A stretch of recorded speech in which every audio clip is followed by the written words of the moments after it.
ইসলামের স্তম্ভ পাঁচটি। কয়টি? জোরে বলেন, কয়টি? عن ابن عمر رضي الله عنهما قال ابن عمر رضي الله عنهما বলেন قال رسول الله صلى الله عليه وسلم আল্লাহর রাসূল সাল্লাল্লাহু আলাইহি ওয়াসাল্লাম বলেছেন বুনিয়াল ইসলাম আলা খামস, ইসলামের স্তম্ভ পাঁচটি। মানে যেই লোকের কাছে এই পাঁচটা জিনিস আছে শুধু সেই নিজেকে মুসলিম বলতে পারবে, এর বাইরে কেউ বলতে পারবে না।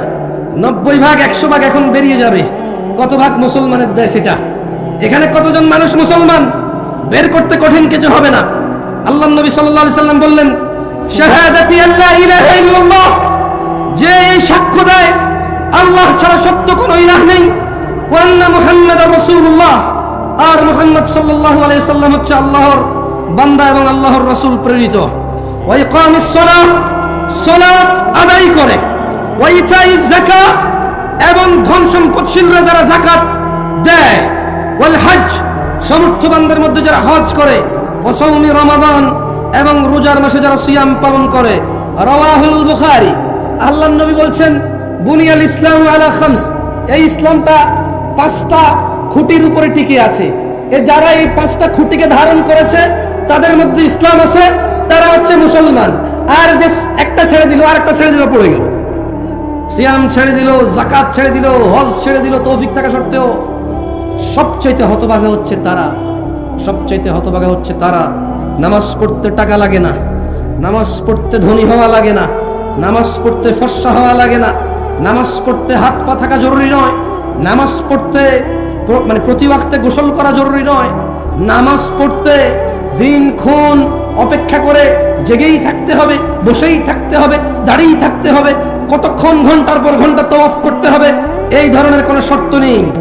মহিলা পুরুষের আলাদা বিধান নেই, ধনী দরিদ্রের আলাদা বিধান নেই। হতভাগা তারা যারা সালাতকে ত্যাগ করেছে।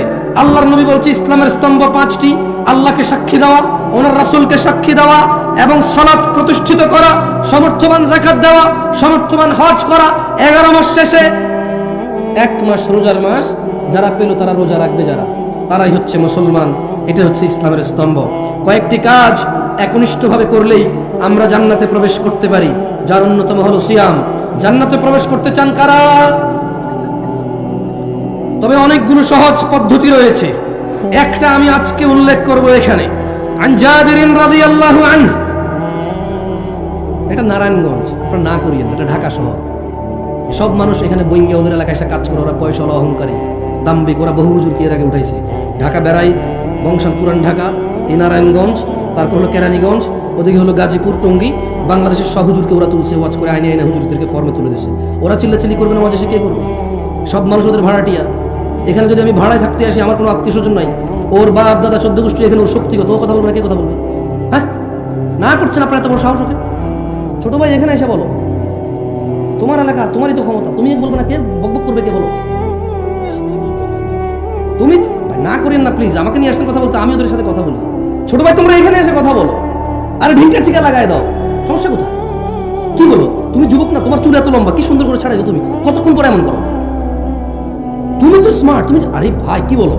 এদেশের মেয়েরা তোমার জানা না দেখে না 100-200 মেয়ে তোমার জন্য মানে হাত টাত কাইটা পাগল হয়ে মরে যেত। তুমি এত সুন্দর, তুমি জানো তুমি কত জ্ঞানী বুদ্ধিমান, তোমার কত পয়সাওয়ালা, তুমি কি ট্যালেন্ট, তুমি কি ক্লেভার, তুমি কি বিচক্ষণ, এদেশের মেয়েরা জানেই না, থাকলে তোমার জন্য সিরিয়াল ধরে দাঁড়িয়ে থাকতো। তুমি তো সুদর্শন মানুষ, তুমি কথা বলবো না, কি বলবো বলো? হ্যাঁ, ফেরেশতা তোমাকে ভয় পেয়ে চলে যাবে, জানো? তোমার জন্য ফেরেশতা গুনাহ লিখবে মনে করো, এত বড় সাহস ফেরেশতা রয়ে গেছে, রূপকল্পের ছেলের নামে গুনাহ লিখবে, কি বলেন? ফেরেশতার এত বড় ক্ষমতা? হ্যাঁ, এই ফেরেশতার নাম কি? এই ফেরেশতার নাম কি যে ফেরেশতা রূপগঞ্জের মানুষের নামে এখানকার স্থানীয় পোলা পাইন, হ্যাঁ, হুন্ডা চালায়, পালসার 120-এ চালায়, ভিডিও করে, এত ক্ষমতা, মানে এত দ্রুত গতির ছেলে মেয়ের গুনাহ কোন ফেরেশতা লিখবে? নাম কি? পাগল নাকি আপনারা? ক্ষমতাদের সাথে কিছু বলেন না, পাপ হবে আপনাদের। যারা ওদেরকে চুপ করতে বলতেছেন, আপনাদের সমাজের পাপ হবে। কেন বলতেছেন ওদের চুপ করতে? হ্যাঁ, ওরা এখানে বক্তা নিয়ে আসছে টাকা দিয়ে, বক্তা কথা বলবে, ওর কথা বলবে, না করবে কেন বক্তা? কারা কারা জান্নাতে প্রবেশ করতে চান? আল্লাহ তাআলা তৌফিক দান করুন। হাজারো পথ আছে জান্নাতে প্রবেশ করার। বনি ইসরায়েলের এক মহিলা কুকুরকে পানি পান করে জান্নাতে যাবে। বনি ইসরায়েলের 1 লোক 99 লোককে হত্যা করার পর আরো একটা 100টা পূরণ করার পরও জান্নাতে গেছে। জান্নাতে যাওয়ার বহু পথ আছে। জান্নাতে যাওয়ার বহু পথ আছে, আজকে একটা নিয়ে না হয় কথা বললাম।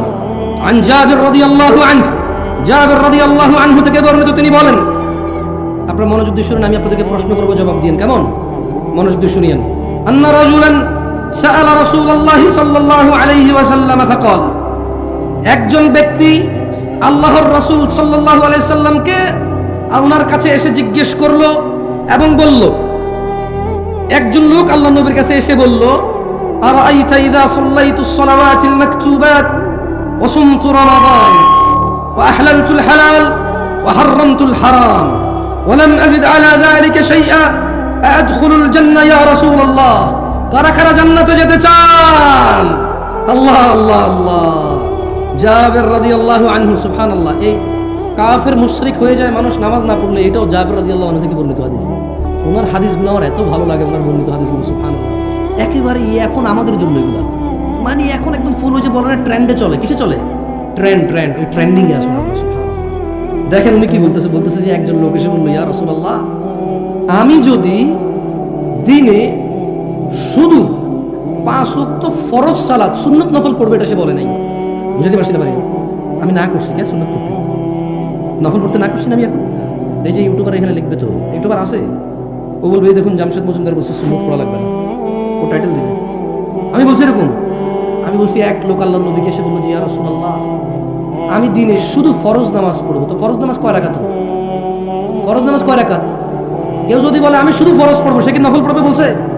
সুন্নত পড়বে বলছে? তাহাজ্জুদ পড়বে বলছে? ঈদের নামাজের কথা তো সে বলে নাই। কোন নামাজের কথা? ঈদের নামাজের কথা সে বলে নাই, ঈদ তো ফরজ।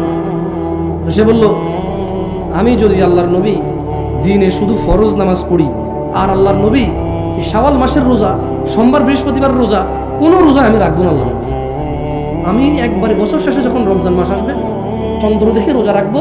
যদি 29 দিনের মাস হয় 29 দিন না। উনি এভাবে বলে নাই, উনি মূলত বলছে কি, আল্লাহর নবী, আমি যদি শুধু ফরজ নামাজ পড়ি আর রমাদানে সিয়াম পালন করি এবং হালালকে হালাল বলি, হারামকে হারাম হিসেবে মেনে চলি, ওলাম আজিদ আলা যালিকা শাইআ, আল্লাহর নবী, আমি যদি খালি রোজা রাখি রমজানে, আর যদি আমি 5 ওয়াক্ত নামাজ পড়ি ফরজগুলা, অন্যগুলা বাদে, আর আপনি যত কিছুকে হারাম বলছেন আমি এগুলা মাইনা চলবো, এগুলো আমি করবো। আপনি যত কিছুকে হালাল বলছেন এটাকে আমি হালাল হিসেবে নিব। এবং আল্লাহ নবী আপনাকে আমি বলে দিই, সারা দিনে আমি আর কোনো ইবাদত করব না। কি করবে না? কি করবে না? এক ব্যক্তি বলতেছে, জামশেদ মজুমদার বলতেছে না, কাকে বলতেছে? আল্লাহর নবীকে বলতেছে। এই হাদিস পাইলাম কোত্থেকে? জাবের রাদিয়াল্লাহু আনহু থেকে বর্ণিত। এটা মুসলিমের হাদিস। ওনাদের কিসের হাদিস? সহিহ মুসলিমের হাদিস। কিসের হাদিস? সহিহ মুসলিমের হাদিস। এখন ওই লোক বললো যে আল্লাহর নবী, এবং এর চেয়ে, মানে নামাজ রোজা আর হারাম আর হালালের এর চেয়ে আমি যদি কিছুই বৃদ্ধি না করি, আমি যদি আর কোনো ইবাদতই না করি, আমি কি জান্নাতে প্রবেশ করবো হে আল্লাহর রাসূল? আল্লাহর নবী বলল যে না, তুমি জান্নাতে যাবা যদি ন্যূনতম কি করেন, বলে খেয়ে ফেলছেন ভাই, পানি টানি খাবেন, ওয়াজ খাই ফেলিয়েন না, পানি খান, ভাত খান, মাছ খান, ওয়াজ খাই ফেলিয়েন না ভাই, তাহলে আয়েশা আসাটাই মানে বৃথা হবে এখানে। হ্যাঁ, ওই লোক কি বলছে, সে কি করবে? আর কোন মাসে রোজা রাখবে? হালালকে কি বলবে? হালালকে কি বলবে? হারামকে কি বলবে? কেউ যদি কাউকে স্মরণ করতে গিয়ে গান বাজনা বাজায় যদি দিবস পালন করে, এটাকে কি বলবে? সে কি বলবে? সেটাকে যদি কোনো বইতে লেখা থাকে ধর্ম মানুষে তৈরি করছে, সে কি বলবে এটাকে? যদি বিয়ের মধ্যে মদ থাকে, সে কি বলবে এটাকে?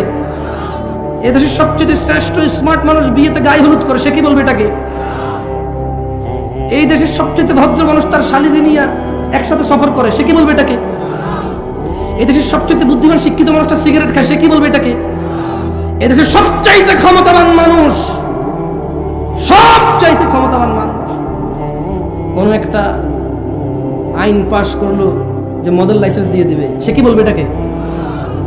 তাহলে সে প্রত্যেকটা হারামকে কি বলবে? প্রত্যেকটা হারামকে কি বলবে? তাহলে শুধু নামাজ পড়বে, রমজানে রোজা রাখবে, আর যত কিছু আল্লাহ হারাম করছে ওটাকে কি বলবে? মেনে চলবে। আর হালালকে কি বলবে? হালালকে কি বলবে? মানে চাস্তো ভাইয়ের মেয়ে, আপন চাস্তো ভাইয়ের মেয়ে, মানে আপন ভাই না, চাস্তো ভাইয়ের মেয়ে দেখা দিবে না, প্রয়োজনে বিয়ের প্রস্তাব দিবে বা দিবে না, যদি পছন্দ হয় প্রস্তাব দিবে, এটাকে হালাল মনে করবে। বুঝতে পারি নাই, বুঝতে পারি নাই মনে হয়। ভাগ্নি বিয়ে করে ফেলবেন নাকি? জবনাটাই কি এমন চলে আসছে। ধুর, জমানাটা কি আসছে উস্তাদ, চাস্তো ভাই মেয়ে বিয়ে করা যায় না? জমানা তো কিয়ামত চলে আসছে, কি বলেন ভাগ্নি বিয়ে করে ফেলবে লোকে?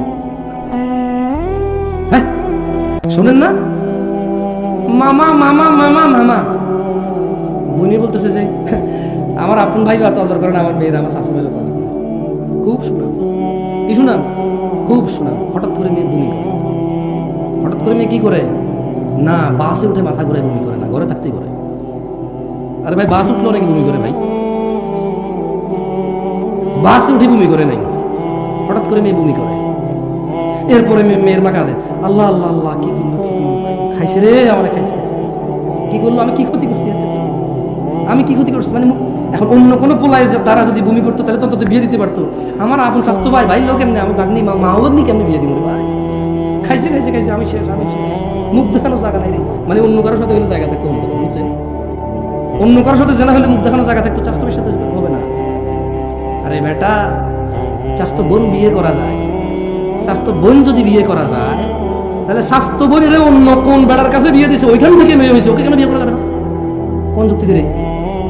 হ্যাঁ, চাস্তো বোনের সাথে দেখা দেওয়া যায় না, তাহলে চাস্তো বোনের আরেকজনের ঘরে বিয়ে দিছে, ওইখান থেকে আমার ভাগ্নি একজন হয়েছে চাস্তো বোনের মেয়ে, ওকে কেমন দেখা দিতে পারবো? যেখানে ওর মাকে দেখা দেওয়া যায় না, ওকে কেমন জায়েজ হয়ে গেল দেখা দেওয়া? ওর মায়ের বিয়ে করা যায়, বুঝে ওর বিয়ে করা যাবে না? এর ন্যূনতম জ্ঞান কি নাই? ফুফাতো বোন বিয়ে করা যায়, বিয়ে করলাম না, বিয়ে হয় নাই, অন্য কোথাও বিয়ে দিছে, ওখানে ওর মেয়ে হয়েছে, বুঝে ওকে বিয়ে করা যাবে না? আমার আপন ফুফির ঘরে হয়েছে, ওরে বিয়ে করা যায়, কোথায় কার কাছে বিয়ে দিছে, বুঝে ওরে বিয়ে করা যাবে না? কোন জমানা এসে গেল? কিয়ামত চলে আসছে ভাই, কিয়ামত তো আসছে যেদিন থেকে আমরা কোরআন হাদিস ছেড়ে দিয়েছি, সেদিন থেকে কিয়ামত চলে আসছে। তাহলে ও আহলালতুল হালাল, হালালকে হালাল বলবে। কি করবে সে? দিনে দিনে দিনে আর বছরে কয় মাস? আর হালালকে কি বলবে, হারামকে কি বলবে? আর কি করবে না, আর কি করবে না? এবং আল্লাহ নবী কি বলছে? আল্লাহ নবী, আমি যদি আর কিছু না করি আমি কি জান্নাতে যাব? আল্লাহ নবী কি বলছে বলেন আমার সাথে, বলেন যে ক্বালা নাআম, সবাই বলেন ক্বালা নাআম। আল্লাহ নবী কি বলছে? নাআম বলছে। কি বলছে? নাআম, বলেন নাআম। কি বলছে উনি? নাআম মানে হ্যাঁ, মানে কি? হ্যাঁ। এবারে আসেন, এই লোক এবার কি করবে?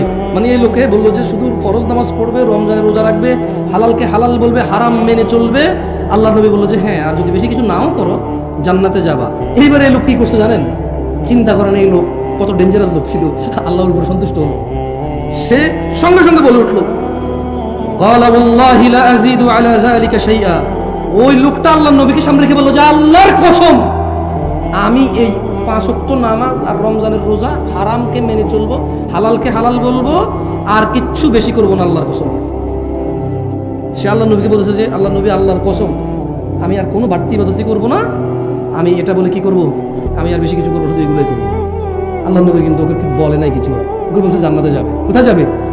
কোথায় যাবে?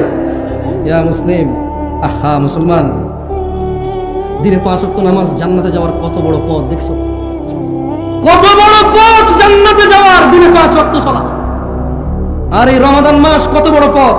হারামকে মেনে চলবে, দাড়ি কাটা নেকি না হারাম, টাকুর নিচে প্যান্ট পরা নেকি না হারাম, সিগারেট তামাক জর্দা খাওয়া নেকি না হারাম, গালাগালি করা, মারামারি করা, অহংকার করা, মজলিসের পরিবেশ নষ্ট করা, মিছা কথা কওয়া, বাপ মায়ের সাথে বেয়াদবি করা, স্ত্রীকে অন্যায়ভাবে আঘাত করা, যৌতুক নেওয়া, স্ত্রীকে তুচ্ছ তাচ্ছিল্য করা, সন্তানদের প্রতি অযত্ন হওয়া, পিতামাতার প্রতি অবাধ্য হওয়া।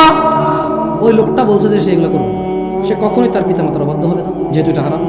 সে কখনোই দাড়ি কাটবে না, যেহেতু এটা হারাম। এটা এখানে বলে নাই, যেহেতু সে বলছে হারাম মেনে চলবে। কি মেনে চলবে? কি মেনে চলবে? সে সুদ খাবে না, ঘুষ খাবে না, মিথ্যা কথা বলবে না, দাড়ি কাটবে না, টাকুর নিচে প্যান্ট পরবে না, সে মারামারি করবে না, গালাগালি করবে না, বাপ মায়ের উপর অভদ্র হবে না, কোনো মানুষের উপর জুলুম করবে না, সে গান বাজনা শুনবে না, সে জানা করবে না, সে নেশা করবে না। যেহেতু এগুলো কি, এগুলো কি এই সব, এই দেখেন একটা জিনিস, গুনাহ করতে কষ্ট করা লাগে জানেন, কিছু না করলেই গুনাহ হয় না। ধরেন আপনি মদ খাবেন না, এটাই আপনার এটা কি খাবেন না ভাই, নামাজ পড়তে যেরকম বলছে ওটা বলছে যে খাইও না, তার মানে আপনার কষ্ট কি বলেন তো ভাই, খাবেন না এতে কি কষ্ট? তো তাইলে আমরা তো খাচ্ছি, আমরা তো খাচ্ছি। এই যে ছেলেগুলো 5-10টা মেয়েকে দেখে এভাবে ওইভাবে কখন রাতে 11টা বাজে কারে বাইর করবে, কখন মোবাইলে কারেন্ট একটা করে বসে বসে ছবি দেখবে, খালি এই ধান্দা এই ফিকিরে করে। ও ভাই, তোমার শরীরে যতটুক যৌবন আছে না ওটুকুই আল্লাহ যতটুক দিছে যৌবন ওটুকুই, এবার কি নষ্ট আরেকজনের মেয়ের ইজ্জত নষ্ট করে ভোগা ভাগা দিয়ে ওর সাথে এই যৌবন কাটাবা, নাকি বিয়ে করে বিবাহিত স্ত্রীর সাথে কাটাবা, একটুকুই যৌবন, বুঝছো?